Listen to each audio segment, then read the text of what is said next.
Marami po siyang sinabi na tungkol sa pagtakbo at pagsuporta po niya sa akin. At ako po ay nagpapasalamat.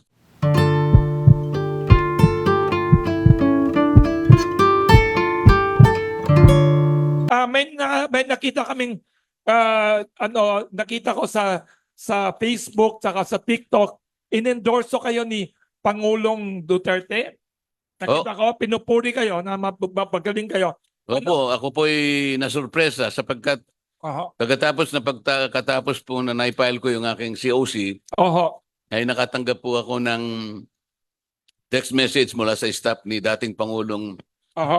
Rodrigo Duterte kung po pwede po ay pumunta po ako sa isang lugar, Oho. isa pong very modest restaurant. Oho. Malapit lang naman po, sabi po ng Waze, mga 10 minutes lang. Wow. Sabi niyo kung may time ka lang naman, baka gusto mong magkita naman tayo at Sa Metro magkumusta. Manila. Doon po sa malapit sa Ermita lang po ito. Wow. Yun, pinuntahan ko po at yun nga, sabi niya, gusto kong suportahan kita sapagkat naniniwala ako sa iyong mga ipinaglalaban. Nagpasalamat naman ako. Wow. Kumalat yung video na yun na pinupuri kayo ho. Marami po siyang sinabi na tungkol sa pagtakbo at pagsuporta po niya sa akin. At ako po ay nagpapasalamat. Isang sorpresa para sa akin na napaka-busy rin niya. Oho. Malayo po ang pinanggalingan niya at nakuha po niyang paalalahanan ako at parang sabihin niya ng personal na susuportahan niya ang aking kandidatura. Thank you. May tanong dito ho. Pakilala mo sarili nyo. Ang paborito niyang tanong, dito ba? Dito muna, sorry. May microphone? Good morning po. Cassie Cruz po sa tuklasinnatin.net and Good DizXL. afternoon na po. Good afternoon. Sorry. Oo. DizXL ang ating katipunan po every Sunday. Anyway, sir, ito tinanong ko na rin kanina sa unang panauhin ni Sir Wilson kay Senator Amy Marcos. Ngayon po, sa pagharap niyo po sa taong bayan bilang senatorial candidate, malaki po at umiiyak na po ang taong bayan po dahil sa mahal po ng pagkain at mga public Oo. utilities, kuryente at Kuryente. tubig. Malaking porsyento po kasi ng kinikita ng taong bayan ay napupunta po sa pagbabayad lang ng mga utility bills. Ano po ang nakikita ninyo? Payag po ba kayo na i-repeal ang IPIRA? At ano po ang take ninyo about the energy development plan na magkaroon po sa ating bansa, particularly yung nuclear energy development plan at yung pagbabalik ng pag-manage ng public utilities sa government?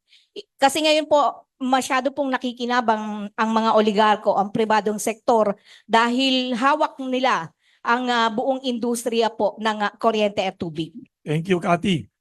Congressman. Napakarami pong dapat na gawin. Unang-una, tama naman po na dapat ay i-amend yung ilang bahagi ng EPIRA. Lalong-lalo na po yung section na kung saan ay pinayagan po yung mga distribution utilities na magkaroon ng pagmeme-ari doon sa mga generation companies.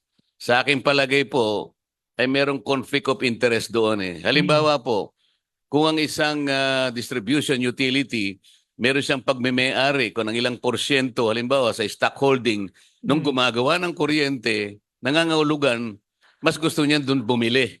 Hindi siya bibili doon sa isang kumpanya na wala siyang interest doon. Halimbawa, kung yung wala siyang interest, mas mura halimbawa ng piso per kilowatt. Mapipilitan siyang bumili doon sa kanyang kaalyado kasi meron siyang interest doon eh.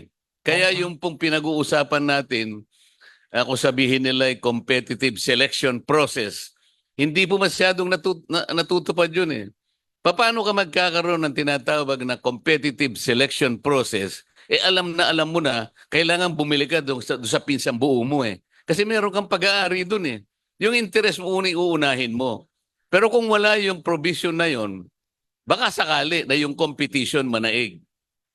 Ilang beses pong nabanggit sa EPIRA yung salitang competition, kung alam po ninyo. Wow. Baka hindi po nyo binabasa yung batas. Ako, nireview ko po yung kabuuan ng batas. The word competition was mentioned 11 times.